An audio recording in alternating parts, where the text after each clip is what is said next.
Assalamualaikum. My name is Zula Najaf. My name is Zula Shahwar. Welcome to my YouTube channel Zula Sisters Cooking. My channel is basically based on cooking and baking. So, hope you will like it. If you like it, then subscribe my channel. Please press the bell icon. Let's move to our recipe. बिस्मिल्लाहिर्रहमानिर्रहीम। जी तो मैं आज आपके लिए एक अलग सी और मज़ेदार सी रेसिपी लेकर आई हूँ। ये बहुत से लोगों को बहुत पसंद होती है और स्पेशली बकरा ईद पे बहुत मज़े से लोग खाते हैं और इसे बनाते हैं अपने घरों में। हर घर में ये बकरा ईद पे बनती है।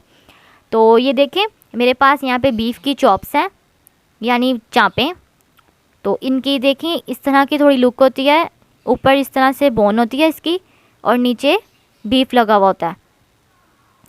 तो ये देखें आप, मैंने ये दिखा रही हूँ आपको, कुछ इस शक्ल की होती है ये। और मैंने इसको थोड़ा सा डेकोरेट कर लिया ताकि अच्छी लुक आए अपने घर के लेमन से। ये देखें, इसके साथ बीफ लगा हुआ होता है नीचे और ऊपर इस तरह से बोन होती है और ये बहुत मज़े की बनती है और इसमें बहुत कम मसाले पे डलते हैं। तो चले मैं आपको दिखाती हूँ इसके मसाले। इसमें डलेगा विनेगर 2 से 3 tablespoon, ginger garlic paste 2 tablespoon भर के, रेड चिली पाउडर 1 टेबलस्पून। आप कोई भी ब्रांड का तिक्का मसाला ले सकते हैं 3 से 4 चम्मच भर के, और सॉल्ट 1/4 टीस्पून, क्योंकि तिक्के मसाले में भी सॉल्ट डाला हुआ होता है इसलिए बिल्कुल थोड़ा सा डालेगा। योगर्ट इसमें जाएगा 1/2 कप और ये बहुत कम मसालों से बनती हैं और बहुत मज़े की होती हैं चाँपें। जी तो स्टार्ट करते हैं। यहाँ पे मेरे पास ये योगर्ट है। अब इसके अंदर मैं डालूँगी रेड चिली पाउडर। इनके इंग्रेडिएंट्स मैं आपको पहले ही बता चुकी हूँ, आप प्लीज़ वहाँ से नोट कर लीजिएगा। किसी भी ब्रांड का तिक्का मसाला आप जो भी यूज़ करते हैं, कोई सा भी ब्रांड। इसके अलावा जिंजर गार्लिक पेस्ट, सॉल्ट बहुत थोड़ा सा डालना है क्योंकि तिक्का मसाला में भी डला हुआ होता है, ये ना तेज़ हो जाए। विनेगर इसी में ऐड कर देंगे और साथ में हमारे घर के लेमन, फ्रेश लेमन, ये मैं इसमें स्क्वीज़ कर दूंगी।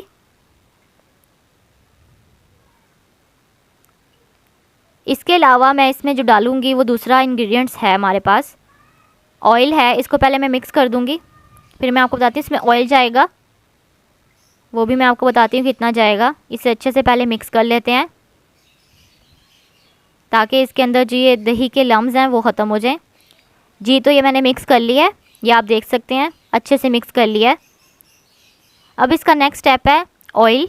इसमें 2 टेबलस्पून में ऑयल डालूंगी ताकि हमारी चॉप्स अंदर से, जब इसको मैरिनेट करेंगे तो ये अंदर से भी अच्छे से नरम नरम सी रहें, जूसी जूसी रहें। ऑयल डालने का ये रीज़न है, ठीक है। तो इससे ऑयल डालने से ये बहुत नरम नरम से बनते हैं, चाहे वो तिक्का हो चाहे वो आपकी ये चॉप्स हों, तो बहुत मज़े की बनती है। जी तो मैंने यहाँ पे एक बाउल ले लिया है। अब मैं इसके अंदर अपने चॉप्स डाल देती हूँ क्योंकि हमने मैरिनेशन इसकी करनी है। तो इसको अच्छे से मैं ये सारा कुछ डाल देती हूँ। अब जो इसका दूसरा स्टेप है वो मैं आपको बताती हूँ। मैंने इसे अच्छे से वॉश कर लिया था और आप वॉश करके अच्छे से इसे ड्राई कर लें।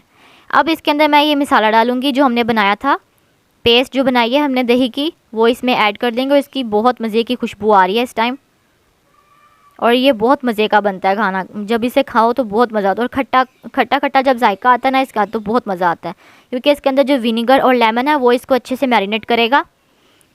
इसको अच्छे से पहले मिक्स कर लें। ये चम्मच की मदद से आप कर सकते हैं, आप हाथों की मदद से अच्छे से इसे मिक्स कर लें।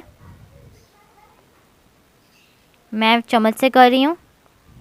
1 घंटे के लिए हम इसे रखेंगे मैरिनेट करने के लिए, क्योंकि ये अच्छे से मैरिनेट हो जाए, अंदर तक इसका मसाला चला जाए। फिर मैं इसको अच्छे से शैलो फ्राई कर लूँगी। ये देखें मैंने बिल्कुल मैरिनेट किया हुआ है। अब हमारा नेक्स्ट स्टेप, यहाँ पे मैंने एक पैन लिया है, उसके अंदर मैंने थोड़ा सा ऑयल शामिल कर दिया था, गर्म होने के लिए इसको रख दिया था। और इसका फ्लेम बिल्कुल लो रखेंगे, ये आपने याद रखना है क्योंकि ये जल जाएंगी अगर हमने इसको हाई फ्लेम पे किया। तो मैं इसके अंदर ये डाल देती हूँ शैलो फ्राई होने के लिए। आप याद रखिए बिल्कुल थोड़ा सा रखना आपने और बहुत ध्यान से करना, अपने आप को जला नहीं लेना आपने। तो सो बी केयरफुल। और जो इसका मसाला बचा है वो भी हम इसी में शामिल कर देंगे। इसके अलावा इसमें जो दही हमने शामिल की थी वो अपना पानी छोड़ेगी, और इसके अलावा जो अपना गोश्त का जो पानी होगा वो निकलेगा थोड़ा बहुत, तो ये उसी पानी में पकेगी। 15 मिनट के लिए हम इसे ढक के रखेंगे ताकि ये उस पानी में पक जाए। ये जो थोड़ा सा मसाला था मैं ये भी सारा ऐड कर देती हूँ इसके अंदर। अब हम इसको ढक के रखेंगे 15 मिनट के लिए। बिल्कुल लो फ्लेम पे हम रखेंगे ताकि हमारे ये चॉप्स जल ना जाएं। ठीक है,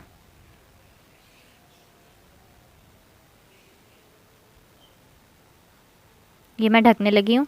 15 मिनट के बाद इसको मैं खोलूँगी और फिर आपको मैं दिखाऊंगी इसका टेक्सचर क्या है।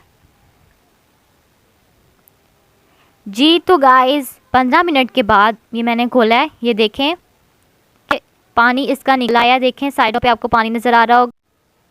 मैंने आपको बताया था कि इसी पानी के अंदर ये सारा पकेगा। तो ये देखें, क्योंकि इसने गलना था तो इसको हमने गलाना था, तो ये पानी के अंदर ही हल्की सी आंच पे बिल्कुल लो फ्लेम पे ये अच्छे से कुक होगा। उसके बाद जब ये पानी खुश्क हो जाएगा तो इसको फिर हम नेक्स्ट स्टेप जो मैं आपको बताऊंगी वो करना है। ये देखें मैं इसको टर्न कर रही हूँ अच्छे से ताकि ये हमारा ऊपर नीचे वाला हिस्सा थोड़ा सा हो गया तो ऊपर वाला हिस्सा भी कुक हो जाए। उसके बाद जब ये पानी खुश्क हो जाएगा तो इसको अच्छे से हम हल्की सी आंच पे फ्राई करेंगे। ठीक है, वो भी मैं आपको बताती हूँ कैसे। पहले इसको टर्न कर लें, उसके बाद इसमें अभी पानी है तो इसको अभी मज़ीद थोड़ा सा और टाइम लगेगा, इसलिए हम इसको 15 मिनट के लिए मज़ीद ढक कर रखेंगे। ये कम से कम 40 मिनट तक आराम से पक जाती हैं। जी तो ये मैंने 15 मिनट के लिए ढक के रखा था, ये मैं आपको दिखा रही हूँ। पानी बिल्कुल खुश्क हो चुका है। ये देखें मसाला भी नीचे हल्का हल्का सा किस तरह से चिपक गया है और ये किस तरह से फ्राई हो रहे हैं। ये देखें बिल्कुल पानी ख़त्म हो गया, अब ये सिर्फ फ्राई हो रहे हैं और इसको हमने अब गोल्डन फ्राई करना है। ठीक है, अच्छे से गोल्डन फ्राई करेंगे इसे और इसकी खूबसूरत सा इसके ऊपर कलर आ जाए और ये ब्राउन ब्राउन से नज़र आए, क्रिस्पी क्रिस्पी से हो जाए और जब इसे हम खाएं तो हमारे मुंह में क्रिस्पीनेस आए और बहुत मज़े के लगते हैं।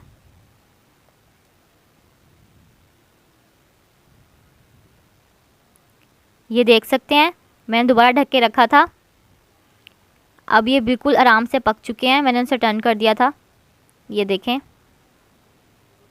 5 मिनट के लिए मैंने इसे मज़ीद थोड़ा सा कुक कर लिया था, ढक के रख दिया था। आपको दिखाई दे गया होगा। तो ये मैं इसको अब टर्न करी, ये देखें इसके ऊपर गोल्डन सा ब्राउन सा खूबसूरत सा कलर आ गया। ये आप चेक कर सकते हैं। ये देखें कितना प्यारा और ख़ूबसूरत है, देखें माशाल्लाह से अल्हम्दुलिल्लाह।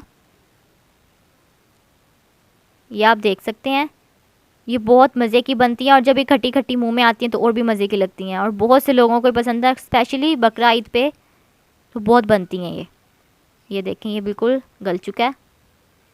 ये कितना खूबसूरत इसका ब्राउन कलर आ रहा है। अब ये बिल्कुल कुक हो चुकी हैं।